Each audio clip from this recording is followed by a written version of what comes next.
ரிஷப ராசி என்பர்கள் ரொம்ப அழகாகவும் நயத்தோடையும் பேசக்கூடிய ஒரு திறமை உடையவர்கள்.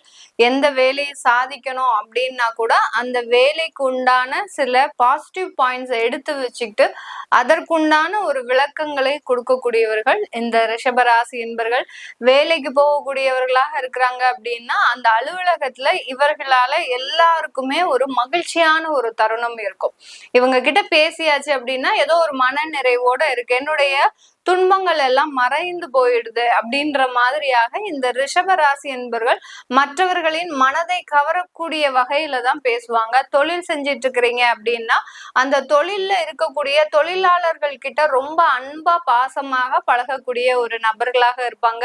குடும்ப பெண்களா இருக்கிறீங்க அப்படின்னா இந்த குடும்ப பெண்கள் பாத்தீங்கன்னா ரிஷபராசி பெண்கள் எல்லாரையுமே அரவணைச்சு போகக்கூடிய ஒரு தன்மை அதிகமாக இருக்கும். எல்லார்கிட்டையும் ரொம்ப பாசமா இருப்பாங்க. அதே சமயத்துல ஒரு கோபம்ன்றது இந்த ரிஷபராசி என்பர்களுக்கு ரொம்ப அரிதாதான் வரும்.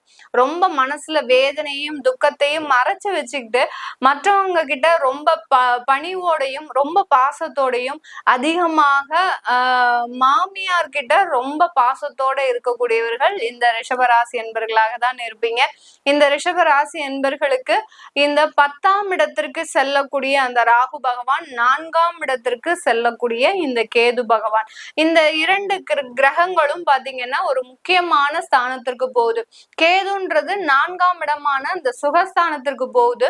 ராகுன்றவர் பாத்தீங்கன்னா 10ஆம் இடமான அந்த கர்மஸ்தானத்திற்கு போறார். அதனால இந்த காலகட்டம் இந்த ரிஷப ராசி என்பர்கள் அதிகப்படியான ஒரு கர்மாவை சம்பாதிக்கக்கூடிய ஒரு நேரம். தேவையில்லாத ஒரு பிரச்சனைகள் வந்தாலும் அந்த பிரச்சனையில உங்களுடைய தலையீடு அதிகமா இருக்கும். யாரோ சண்டை போட்டு போறாங்க, யாருனுடைய வாழ்க்கையே பாழா போகுது அப்படின்னு நீங்க அவர்களுக்காக வருத்தப்பட்டு அவர்களினுடைய பிரச்சனையில தலையீடு செய்து அதனால அவமானப்படக்கூடிய ஒரு டைமா இருக்கும். அதனால ரொம்ப பெரிய அளவுக்கு மற்றவர்களுடைய வாழ்க்கையில தலையிடாதீங்க. நீங்க எப்போதுமே தலையிட மாட்டீங்க. ஆனா இந்த காலகட்டம் அந்த ராகு கேது கிரகங்கள் ஆகப்பட்டது உங்களுக்கு மற்றவர்களினுடைய லைஃப்ல, அதாவது அவர்களுக்காக பாவப்பட்டு சில நன்மைகளை செய்யக்கூடிய ஒரு டைம். அந்த நன்மையே உங்களுக்கு ஒரு எதிரியை கொடுக்கக்கூடிய ஒரு நேரமாக இருக்கும். இந்த மாதிரியாக தான் இந்த ரிஷப ராசி என்பவர்களுக்கு இருக்க போது தொழில் ரீதியாக அதிகப்படியான ஒரு முன்னேற்றங்கள் இருக்கும். 10ஆம் இடம்ன்றது தொழில் ஸ்தானம். அந்த தொழில் ஸ்தானத்துக்கு ராகு பகவான் இருக்கிறாரு வராரு அப்படின்னா 10ல ஒரு பாவ கிரகம் அப்படின்ற போது அந்த தொழில்ல அதிகப்படியான ஒரு லாபங்கள், முன்னேற்றங்கள், நிறைய வாய்ப்புகள், இதுவரைக்கும் சரிந்த தொழில்கள் எல்லாமே நல்ல ஒரு முன்னேற்றத்தை அடையக்கூடிய ஒரு நேரமாக இருக்கும். அசைவ உணவு வச்சிட்டு இருக்கிற தொழில் செய்யக்கூடியவர்கள்லாம், அதாவது அசைவ ஹோட்டல், ரெஸ்டாரண்ட், மீன் கடை, அடுத்து மாமிச கடைகள், அடுத்து இந்த மாதிரியான கடைகள்லாம் வச்சிட்டு இருக்கிறவங்களுக்கு நல்ல ஒரு வருமானம் இந்த 1.5 வருஷத்துக்கு இருக்கும். இந்த காலகட்டத்துல பாத்தீங்கன்னா இந்த ரிஷப ராசி என்பர்கள் மருத்துவத்துறையில யாரெல்லாம் இருக்கிறீங்களோ அவர்களுக்கு எல்லாருக்குமே பதவி உயர்வு, அடுத்து பாத்தீங்கன்னா நீங்க எதிர்பார்த்த இடத்துல இடமாற்றம், நல்ல ஒரு பேரும் புகழும், திறமைக்கு உண்டான அங்கீகாரம், இதெல்லாம் கிடைப்பதற்கு உண்டான ஒரு நேரமாக இருக்கும். உங்களுடைய வாழ்க்கையில குடும்பத்துல நிறைய ஒரு தொந்தரவுகள் இருந்தது. கடந்த காலத்துல பாத்தீங்கன்னா குடும்ப வாழ்க்கையில தேவையில்லாத தன்மானத்தை இழந்து ஒரு நிர்கதியாக நிற்கக்கூடிய ஒரு நிலைமையில தான் இந்த ரிஷபராசி என்பர்கள் இருக்கிறீங்க. எதுவுமே பேசல, யதார்த்தமான பேசிய பேச்சுக்கள் பாத்தீங்கன்னா உங்களுக்கு அந்த விவாகரத்து வழக்கு வரைக்கும் போயாச்சு. விவாகரத்து வழக்குக்கு போகாத ரிஷபராசி என்பர்களுக்கு பாத்தீங்கன்னா உங்களுடைய தன்மானத்தையே இழந்து அந்த இடத்துல அசிங்கப்படக்கூடிய ஒரு சூழ்நிலை.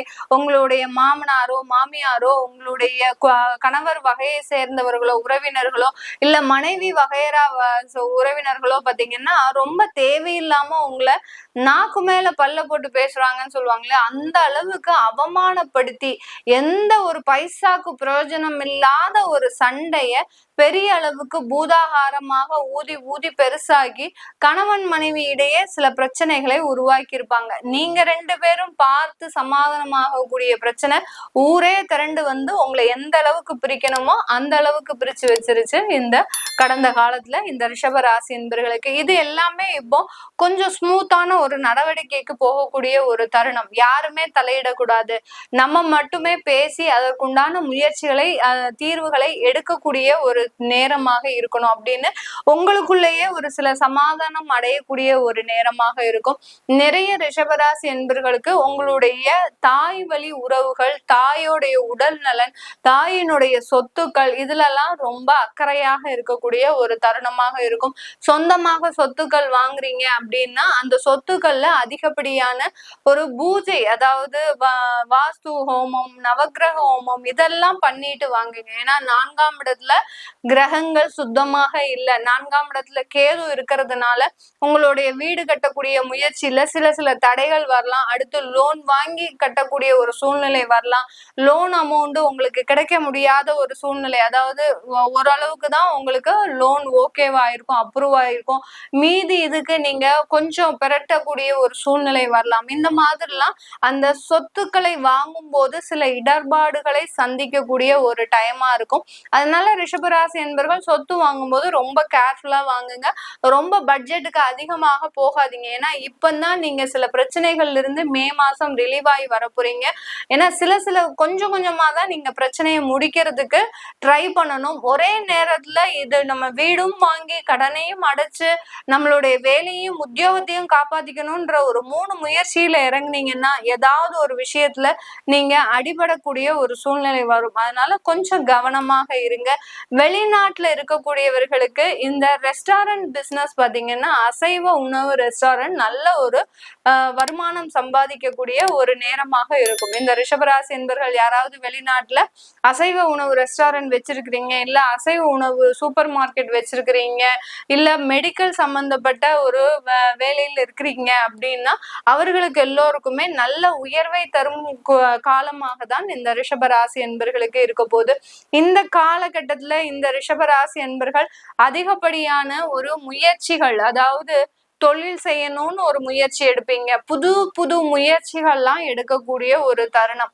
தொழில் செய்யணும் முயற்சி எடுப்பீங்க. அடுத்து பாத்தீங்கன்னா குடும்பத்தை ஒரு இடத்துல இருந்து இன்னொரு இடத்திற்கு ஷிஃப்ட் பண்ணணும்னு முயற்சி எடுப்பீங்க.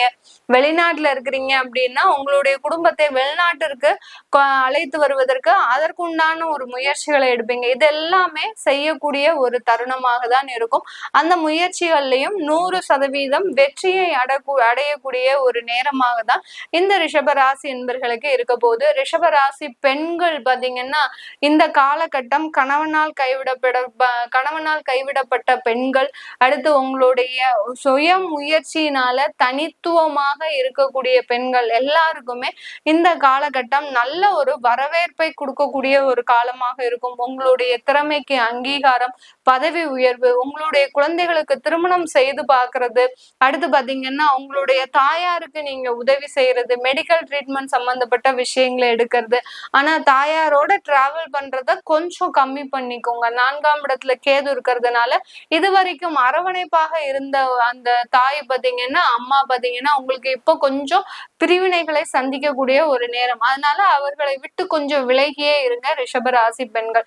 இது எல்லாமே நம்ம கோச்சார நிலவரப்படி பலன்களை சொல்லியிருக்கிறோம். உங்களுடைய தசா புத்தி ஜனனகால ஜாதகப்படி பார்க்கணும், உங்களுக்கு பலன்கள் எப்படி இருக்கு பார்க்கணும் அப்படின்னு இருக்கிறவங்க கீழே இருக்கிற நம்பருக்கு வாட்ஸ்அப்ல அப்பாயின்மெண்ட் வாங்கிக்கிட்டு நீங்க என்கிட்ட கன்சல்ட் பண்ணிக்கலாம். உங்களுடைய குழந்தைகளுக்கு ஜாதகம் எழுதணும் அப்படின்னு நினைக்கிறவங்க, நியூமராலஜி படி பெயர் வைக்கணும் அப்படின்னு நினைக்கிறவங்களுக்கும் கீழே இருக்கிற நம்பர்ல நீங்க போன் பண்ணீங்கன்னா உங்களுக்கு உண்டான தகவல்கள் தெரிய வரும். நான் டைரக்ட் அப்பாயின்மெண்ட் எதுவும் பண்றது இல்ல, only phone consultation, online appointment மாத்திரம் தான் பண்றேன். ஏன்னா எல்லாருமே கேட்கக்கூடிய விஷயங்கள் நாங்க நேரடியா வந்து பார்க்கலாமா மேடம் உங்களை அப்படின்னு கேக்குறாங்க. நான் அதற்குண்டான வசதியில நான் இப்போ இல்ல, டைரக்டா நான் ஆபீஸ் வச்சு நான் இந்த ஜோதிட ரீதியாக எந்த விஷயங்களும் செய்யல, ஒன்லி போன் கன்சல்டேஷன் தான் பண்ணிட்டு இருக்கிறேன். அதனால யாரெல்லாம் வாட்ஸ்அப்ல நீங்க பண்ணிக்கணும் விருப்பப்படுறீங்களோ, வீடியோ கால்ல அப்பாயின்மெண்ட் இருக்கு, வாய்ஸ் கால்ல அப்பாயின்மெண்ட் இருக்கு. அடுத்து பாத்தீங்கன்னா உங்களுக்கு டைம் லிமிட்னு எதுவுமே கிடையாது. உங்களுடைய கொஸ்டின்ஸ்க்கு உண்டான ஒரு நேரங்கள் தான் அதுல கொஞ்சம் எக்ஸ்டெண்ட் ஆகும். உங்களுடைய கொஸ்டின்ஸ் நிறைய இருந்ததுன்னா அதுக்கு உண்டான ஒரு நேரங்கள் எக்ஸ்டெண்ட் ஆகக்கூடிய ஒரு நேரமா இருக்கும். அதனால இந்த மாதிரி தான் நான் கன்சல்டேஷன் பண்றேன். ஏன்னா நிறைய கால் பாத்தீங்கன்னா நாங்க நேர்ல உங்களை சந்திக்க வரோம், உங்களை பார்த்து நாங்க அவங்க கேட்டுக்கிட்டாதான் எனக்கு நல்ல வழியா பலன் இருக்கும் அப்படின்ற மாதிரியா ஃபீல் பண்றீங்க. நேர்ல பார்த்தாலும் போன்ல பார்த்தாலும் எல்லா எல்லாமே ஒண்ணு போலதான் நான் பலன் சொல்ல போறேன். அதனால போன்ல யார் யாருக்கெல்லாம் தேவையோ நீங்க தாராளமா அப்பாயின்மெண்ட் வாங்கிக்கிட்டு நீங்க ஃபிக்ஸ் பண்ணிக்கலாம். உங்களிடமிருந்து விடைபெறுவது உங்கள் ஆஸ்ட்ரோ பூர்ணா. நன்றி, வணக்கம்.